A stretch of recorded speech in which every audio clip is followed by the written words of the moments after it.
Et bonjour Moutassem, amour avec vous, bienvenue à ce nouvel épisode du podcast Pratiquer la méditation. Aujourd'hui j'aimerais vous parler de l'impasse de la confiance en soi.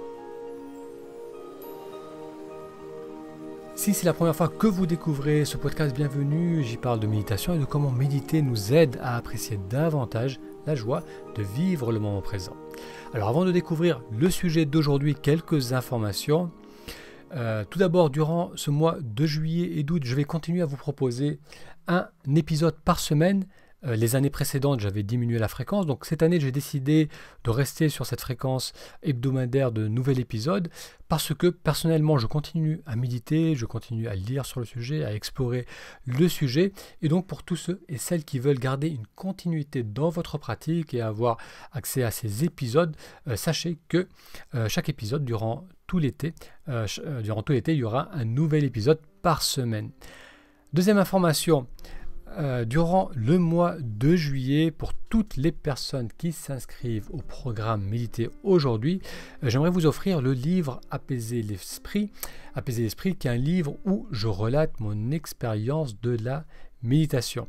Dans ce livre, j'explique que j'ai mis en place une pratique régulière de la méditation, non pas pour obtenir un état particulier, mais plutôt pour me maintenir dans un état que je connaissais, que j'avais déjà expérimenté et que je voulais garder sur la durée, un état que l'on a tous vécu, qui est un état de présence, un état de détente, un état où on est tout simplement bien, mais que j'avais tendance à perdre sans cesse parce que je reglissais dans le stress du quotidien et j'espérais trouver un moyen de me maintenir dans un état où j'étais plutôt bien, où j'étais ancré, où je me laissais moins aller dans les hauts et les bas émotionnels. Donc dans ce livre, je relate ce cheminement. Comme je sais que certains d'entre vous prennent des vacances durant les mois de juillet ou d'août, je me suis dit que ce serait un bon moment, aussi une bonne période pour découvrir ce livre, pour découvrir aussi le programme Méditer aujourd'hui. Le fait d'être en vacances, d'être un peu en dehors de la routine du quotidien, ça peut être un cadre intéressant pour faire une plongée en soi, pour explorer la connaissance de soi à travers la méditation. Donc pour en savoir plus sur le programme Méditer aujourd'hui et sur cette offre durant le mois de juillet, il vous suffit d'aller sur le lien taméditation.com, taméditation.com. Ça vous permettra d'avoir un extrait gratuit du programme Méditer aujourd'hui. Ce programme, c'est un programme qui vous propose une série de séances guidées en ligne et vous saurez aussi comment profiter de cette offre, donc le livre Apaiser l'esprit, livre papier que vous pourrez recevoir chez vous. Alors à noter que si vous avez déjà lu ce livre et que vous n'êtes pas encore inscrit au programme Méditer aujourd'hui, vous pouvez m'écrire et je vous donnerai une liste de 5 livres et vous pourrez choisir celui que vous préférez. Donc encore une fois, il vous suffit d'aller sur taméditation.com. Alors, avant de commencer le sujet d'aujourd'hui, j'aimerais répondre aussi à la question d'un lecteur qui note « Lorsque je médite en pleine conscience, mon mental m'envoie des informations du style « arrose les plantes »,« téléphone à cette personne », genre un petit rappel de certaines choses plus ou moins importantes qui n'auraient pas émergé si je n'avais pas médité. Ce n'est pas mon mental, côté égo, qui me parle. Avez-vous des explications ?» Donc merci à cette personne pour cette question. Elle a posé cette question sur la page Facebook Pratiquer la méditation. Donc si vous aussi vous avez des questions, n'hésitez pas à utiliser la page Facebook ou directement le blog Pratiquer la méditation. Donc comme cette personne l'explique, elle a parfois des pensées qui émergent lorsqu'elle médite. Et elle note que ce ne sont pas des pensées qui sont associées à l'ego. Donc ce que je pense qu'elle entend par cela, c'est que les pensées qui émergent ne sont pas des pensées qui sont chargées émotionnellement. Elles ne sont pas très impliquantes. On ne pense pas à des conflits qu'on a, on ne pense pas à des projets importants, on ne pense pas à des choses qui nous stressent, parce que souvent on associe la notion d'ego avec le besoin de se protéger ou le besoin de se mettre en avant, d'être reconnu, d'être vu. Donc c'est des pensées plus anodines, plus légères, comme voilà, je dois téléphoner à cette personne, je dois arroser les plantes. Donc effectivement, lorsque l'on s'installe pour méditer, tout genre de pensées peuvent émerger et la solution à cela est la même, que ce soit des pensées chargées émotionnellement ou des pensées sans charge, des pensées légères, anodines. Lorsqu'elles émergent, l'attention va dessus. Donc, je réalise que je suis en train de penser à cela. Parce que d'ailleurs, si on ne le réalise pas, on continue à penser. L'attention s'amenuise, les pensées sont fragmentées. Donc là, on part dans le nuage des pensées sans vraiment le réaliser. Mais lorsque tout d'un coup, on en prend conscience, on le réalise, donc là, la pensée émerge plus clairement, on la voit. Donc je réalise que je suis en train de penser à cette personne, ou que je pense à cette action que j'aimerais faire, ou à ce petit rappel que j'ai eu. Donc là, je vois clairement la pensée, et ensuite, comme dans la pratique habituelle de la méditation, je ramène mon attention sur l'objet de ma méditation, qui peut être par exemple la respiration, et je maintiens mon attention sur la respiration. Si ensuite à nouveau j'ai une autre pensée qui émerge, j'observe cette pensée, et encore, je reviens sur là où je ressens le mieux ma respiration, si l'objet est ma respiration, et je maintiens l'attention à nouveau sur le ressenti de la respiration. Donc dans ce sens, que ça soit des émotions, que ça soit des pensées liées à l'ego, des pensées chargées, ou bien des pensées légères, ça ne fait pas de différence, car il y a l'intention de revenir à l'objet de sa méditation. Après, est-ce que c'est utile? Est-ce qu'il y a des informations qui vont me venir, qui vont m'être utiles? Peut-être. Et ça, ce n'est pas un problème en soi. Effectivement, peut-être qu'on va se souvenir de choses importantes, qu'on va avoir des idées qui vont émerger. Donc là, on les observe et on revient ensuite à l'objet de sa méditation, parce que l'objectif de ces 10, 15, 20 minutes où l'on va se poser pour méditer, l'objectif est de maintenir l'attention sur le ressenti du moment présent, sur un objet spécifique, et on reste dessus. Après, bien sûr, on peut avoir aussi des pratiques avec une attention ouverte, où là, on peut laisser émerger un tas de choses, que ce soit les sons, les ressentis du corps, les pensées, les émotions, les informations visuelles. Donc, on peut avoir une attention ouverte, mais si l'intention de cette séance de méditation est de maintenir l'attention sur un point précis, on revient sur ce point à chaque fois que l'on prend conscience qu'on s'est perdu dans les pensées. Donc encore une fois, pour répondre à cette question, que ce soit des pensées chargées émotionnellement ou des pensées légères, ça ne fait pas de différence. Dès que l'on en prend conscience, on ramène son attention sur l'objet de sa méditation. Découvrons maintenant le sujet d'aujourd'hui, l'impasse de la confiance en soi. L'une des plus grandes fausses idées sur la confiance en soi, c'est que l'on a besoin d'ajouter quelque chose à son expérience pour gagner en confiance. Donc il y a cette notion de gagner, cette notion de grandir, de s'améliorer, d'avoir davantage d'outils pour aller dans le monde avec plus de confiance. Donc on a cette idée que je dois changer, qu'il y a quelque chose qui doit s'améliorer en moi, que je dois comprendre quelque chose pour enfin pouvoir avoir confiance en moi. Comment on va le découvrir dans cet épisode, cette idée, au lieu de nous aider à avoir davantage confiance en nous, va nous bloquer. Parce que la confiance en soi, qu'est-ce que c'est? La confiance en soi, c'est la capacité d'avoir accès à nos ressources dans le moment présent. Lorsque je me trouve dans une situation qui risque de me mettre mal à l'aise, je vais perdre un accès à certaines de mes ressources. C'est-à-dire que si je rencontre quelqu'un que je ne connais pas, si j'ai affaire à une figure d'autorité, si je dois exprimer mes sentiments à une personne qui me plaît, donc ça dépend de chaque personne. Il y a certaines situations où tout d'un coup, on n'arrive plus à être soi-même. C'est-à-dire que notre capacité à parler, à nous exprimer clairement, l'accès à notre humour, à notre intelligence, à notre courage, est comme bridé. On essaye de le faire, mais on n'y arrive pas. Il y a une fermeture de l'accès à nos ressources, et ensuite quand on ressort de cette situation, on se dit « je manque vraiment de confiance en moi, il y a quelque chose qui doit changer pour me permettre la prochaine fois que je suis dans une situation inconfortable, pour me permettre d'y faire face ». Et bien souvent, il y a aussi un sentiment d'agacement, parce qu'on ne comprend pas. On ne comprend pas pourquoi dans telle ou telle situation, on perd nos moyens, on n'est plus soi-même. Le premier point que j'aimerais faire, c'est que les ressources sont déjà là. On n'a pas besoin d'acquérir plus, d'acquérir plus de savoir, de s'améliorer physiquement, d'avoir plus d'expérience. On a déjà un tas de ressources et la première chose à faire, c'est de pouvoir moi déjà accéder à ces ressources, de garder l'accès ouvert à nos ressources.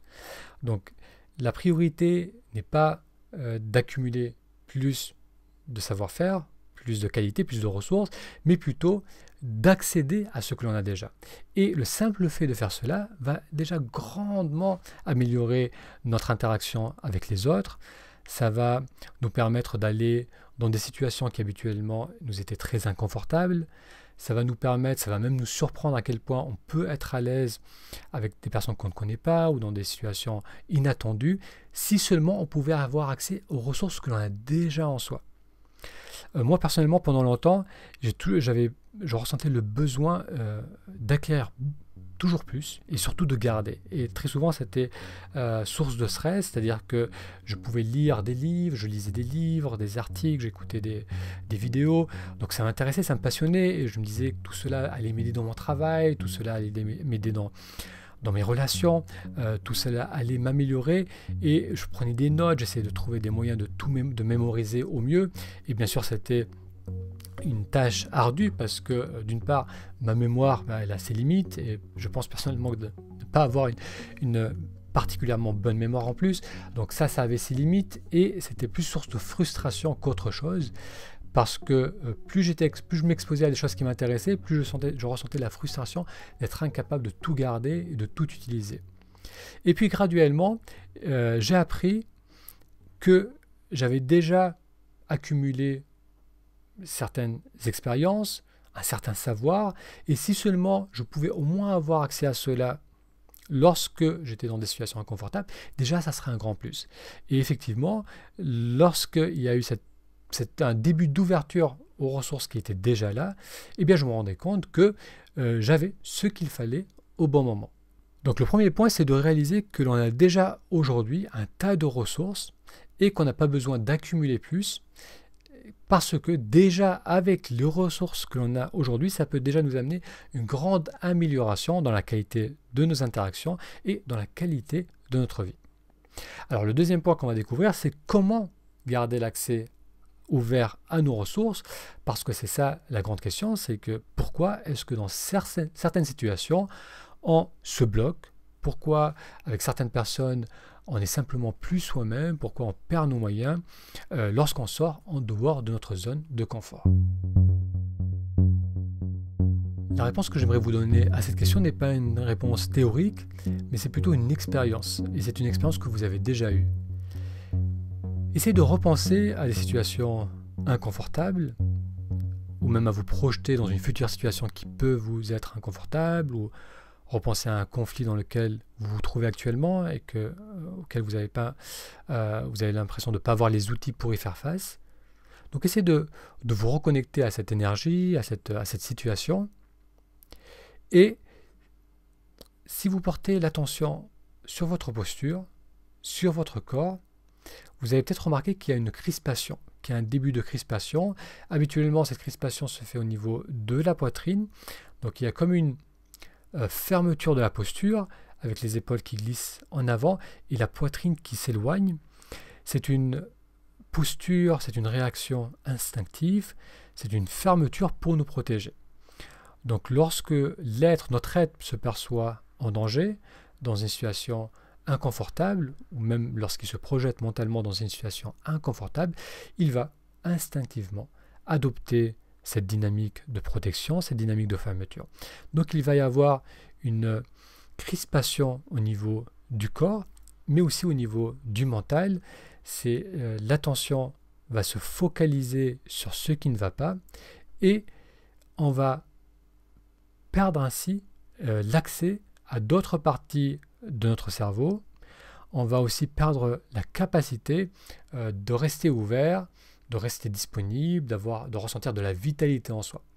On se ferme et on peut le ressentir physiquement. Donc, la réponse simple à la question comment garder l'accès ouvert à nos ressources, c'est d'une part de prendre conscience qu'on s'est refermé, qu'on s'est crispé, et ensuite c'est de volontairement amener une ouverture, donc vraiment une ouverture au niveau de sa posture. Donc là, vous pouvez simplement redresser le corps. Donc une façon de redresser le corps si l'on est assis, ça commence par le bassin, c'est-à-dire je pivote le bassin vers l'avant, ce qui va me permettre de redresser le haut du dos, donc ça dégage la poitrine, les épaules se relâchent, et automatiquement la respiration va s'engager plus facilement. Donc là, au niveau physique, on peut voir qu'on peut volontairement et activement amener une ouverture. Et ensuite, au niveau du mental, il va s'agir de créer de l'espace en soi. Je ne sais pas si vous avez remarqué, mais lorsqu'on est dans une situation inconfortable, lorsqu'on est avec des personnes qui nous mettent mal à l'aise, on va avoir soit tendance à complètement s'effacer. Donc là, on va se taire, on va se murer, on va essayer de faire en sorte de disparaître pour ne pas être sollicité, parce qu'on a peur de devoir s'exprimer. Ou bien au contraire, on va parler rapidement, on va dire un tas de choses, peut-être que la personne attend d'entendre ou qu'on a l'impression qu'on doit exprimer. On va essayer d'éviter ces moments de silence où l'on va s'écouter pour justement déballer tout ce qu'on a à déballer. Et dans les deux situations, qu'on soit dans une situation où on s'est effacé et on s'est tu, ou dans une situation où on parle rapidement sans vraiment exprimer ce qui se passe en soi, et bien dans les deux cas, on ferme l'accès à nos ressources. Donc, pour garder l'accès ouvert à nos ressources, on a vu au niveau du corps, c'est une ouverture au niveau de la posture, et au niveau du mental, c'est de garder de l'espace en soi. C'est-à-dire que au lieu de balancer les mots rapidement, c'est de s'autoriser à avoir des moments de silence pour aller puiser en soi et exprimer vraiment ce que l'on ressent dans l'instant. Si l'on fait cela, peut-être que l'on va moins parler, qu'on va moins dire de choses, mais au moins ce qu'on va exprimer sera plus juste parce que cela sera ancré en soi, ça sera aussi connecté à ce qui se passe dans la réalité. On n'est pas en mode automatique où on déballe les choses, on est connecté à l'instant, connecté à soi et on va pouvoir s'exprimer. Donc, pour récapituler, pour éviter de trop parler ou de complètement s'effacer, on va d'abord commencer par ouvrir la posture. Et ensuite, on va créer de l'espace en soi, c'est-à-dire qu'au lieu de tout de suite remplir l'espace par des pensées, des paroles, on va s'autoriser à avoir des moments de silence, des moments où on va venir prendre appui en soi pour ensuite s'exprimer. Bien entendu, au début, c'est pas facile à faire, ce n'est pas du tout notre mode de fonctionnement par défaut, le mode de fonctionnement que la plupart d'entre nous avons lorsqu'on est dans des situations inconnues, inconfortables, c'est de chercher à se protéger, donc comme on a vu en parlant beaucoup, en s'effaçant, en fermant sa posture, en adoptant un tas de stratégies. Donc ce n'est pas notre mode par défaut, et donc au début ça ne sera pas évident. Si en plus on a un environnement qui est compliqué, s'il y a une personne qui entre en conflit avec nous, si on doit vite s'exprimer, si par exemple vous devez aborder une personne qui vous plaît, donc bien sûr qu'il y a un tas de choses à l'extérieur qui vont rendre la chose encore plus compliquée, plus difficile, et qui vont plutôt nous basculer en mode de stress, mais ça c'est l'intention, ça c'est l'image de là où l'on veut être pour pouvoir accéder à nos ressources. Alors maintenant qu'on a compris que avoir accès à ces ressources, c'est d'une part avoir une posture ouverte et d'autre part s'autoriser ces moments de silence pour prendre appui en soi, pour ensuite s'exprimer. Une fois qu'on a l'objectif en tête, on va pouvoir, dans le confort de chez soi, dans la sécurité de sa maison, développer cette aptitude. Donc, comment développer cela ? C'est développer l'écoute du moment présent. La méditation est faite pour cela. Le travail sur la posture va aussi beaucoup aider. Les exercices de respiration vont aider. Donc, tout ce qui va nous amener à être attentif à ce qui se passe dans le moment présent, tout ce qui va nous permettre de découvrir comment notre corps fonctionne, est-ce qu'on est en fermeture, est-ce qu'on est en ouverture, donc tout ce qui va nous permettre de développer cette capacité d'ouverture et cette capacité d'écoute en soi, donc encore une fois, la méditation est faite pour cela, pour ramener l'attention vers soi et ressentir ce qui se passe dans le moment présent, va ensuite nous aider à obtenir cette image que l'on souhaite, ou du moins à obtenir cette dynamique que l'on souhaite, qui est une dynamique d'ouverture et de calme où on va pouvoir s'exprimer. Alors on a vu que premièrement, les ressources sont déjà là pour avoir confiance en soi. D'ailleurs, le titre de cet épisode, c'est l'impasse de la confiance en soi. Eh bien, l'impasse, c'est cette idée, cette croyance qu'on doit acquérir plus pour avoir davantage confiance en soi. On croit parfois qu'on a besoin d'être plus intelligent, qu'on a besoin de s'éduquer davantage, qu'on a besoin d'avoir plus d'humour, qu'on a besoin d'être plus beau, qu'on a besoin de mieux s'exprimer. Donc on a cette idée qu'il y a quelque chose qui doit changer en soi, s'améliorer en soi, pour ensuite avoir confiance en soi. Donc on a vu dans la première partie de cet épisode que non, vos ressources sont déjà là, les ressources sont déjà là, et le plus important, c'est d'avoir accès à ces ressources. Et qu'en ayant accès à ces ressources, vous allez déjà améliorer grandement votre rapport aux autres, vous allez déjà élargir votre zone de confort. Donc vous allez pouvoir faire des choses, vous allez pouvoir vous retrouver dans des situations qui auparavant vous mettaient dans des situations de stress, de difficulté, et qui ensuite, si vous avez seulement accès aux ressources qui sont déjà là, vous permettront de les vivre d'une manière plus gratifiante, plus sereine, plus intéressante, plus riche. Donc ça, c'était le premier point qu'on a vu. Et ensuite, on a vu que pour avoir accès à ces ressources, il s'agissait de garder une ouverture en soi, une ouverture de la posture et de créer de l'espace en soi pour permettre de s'exprimer à partir de ce que l'on ressent dans le moment présent plutôt que par habitude ou d'une manière compulsive.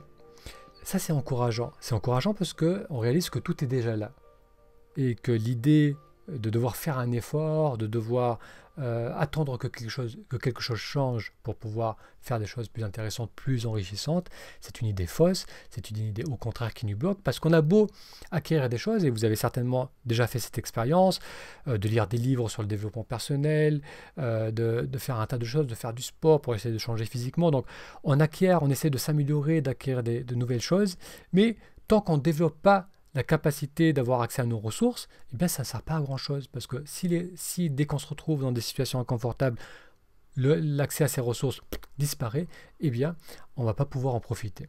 Donc l'impasse à la confiance en soi, c'est de croire qu'on doit changer, qu'on doit s'améliorer pour avoir davantage confiance en nous. Ça, c'est la fausse idée, et il faut la remplacer par le fait que déjà on a la capacité aujourd'hui d'être bien, on a la capacité de nous exprimer, on a déjà nos qualités, on a déjà notre individualité, on a déjà un tas de choses à amener, à partager avec le monde, et ce que l'on a besoin de faire, c'est de simplement avoir accès à qui nous sommes dans le moment présent, d'avoir accès à nos ressources. Et on peut le faire, donc on commence à le faire dans le confort de chez soi, vraiment dans un cadre où on est en sécurité. On développe cette habitude d'être à l'écoute de soi pour ensuite, petit à petit, graduellement, se retrouver dans des situations un peu plus inconfortables, se donner entre guillemets des challenges où on va essayer de maintenir cette ouverture. Donc encore une fois, c'est une ouverture vraiment physique, et prenez l'habitude d'observer ce qui se passe au niveau de votre corps, de vous poser la question, est-ce que je suis fermé ou bien est-ce que je suis ouvert? Donc une ouverture au niveau physique, et ensuite cet espace en soi, cette ouverture aussi en soi, l'ouverture de l'attention qui n'est pas crispée, qui n'est pas en train de déballer les choses, mais plutôt qui a cette capacité à prendre du recul, à prendre appui en soi, à s'autoriser les moments de silence pour exprimer ce qui se passe dans l'instant, ce que je ressens, ce que j'ai envie de dire maintenant. J'aimerais maintenant vous inviter à partager votre expérience sur ce sujet. Est-ce qu'il vous est arrivé d'être dans des situations où tout d'un coup vous réalisez que vous n'avez plus accès à vos ressources, où vous êtes surpris de manquer de répartie, de manquer d'humour, de manquer d'intelligence? Donc vous l'avez vraiment ressenti. Et est-ce que vous vous êtes aussi retrouvé dans des moments où, malgré que c'était un peu inconfortable, vous avez réussi à lâcher prise, à plonger en vous pour exprimer ce que vous aviez exprimé dans l'instant? Donc allez sur la page de cet épisode en allant sur pratiquer la méditation sur le blog, donc pratiquer la méditation, pour laisser un commentaire sur cet article. Pour conclure cet épisode, pour celles et ceux d'entre vous qui ne connaissent pas le programme Méditer aujourd'hui, je vous invite à aller sur le lien taméditation.com, taméditation.com, pour avoir accès à un extrait gratuit. Donc vous aurez accès à des séances gratuites du programme Méditer aujourd'hui. Et ensuite, comme je le disais en introduction, pour toutes les personnes inscrites durant le mois de juillet 2019, je vous offrirai un livre papier quand vous enverra chez vous, le livre Apaiser l'esprit, où je relate mon expérience de la méditation et où vous découvrirez aussi étape par étape comment mettre une pratique régulière de la méditation. Donc le programme Méditer aujourd'hui, vous pouvez vous y inscrire à partir de 9 € par mois. Vous pouvez arrêter votre abonnement à tout moment. Donc pour en savoir plus, il vous suffit d'aller sur taméditation.com. Si vous êtes déjà inscrit à notre newsletter, certainement dans le dernier email que vous avez reçu, vous aurez aussi les détails concernant cette offre de livres offerts durant le mois de juillet. Un grand merci pour votre attention et je vous donne rendez-vous la semaine prochaine pour un futur épisode. À très bientôt.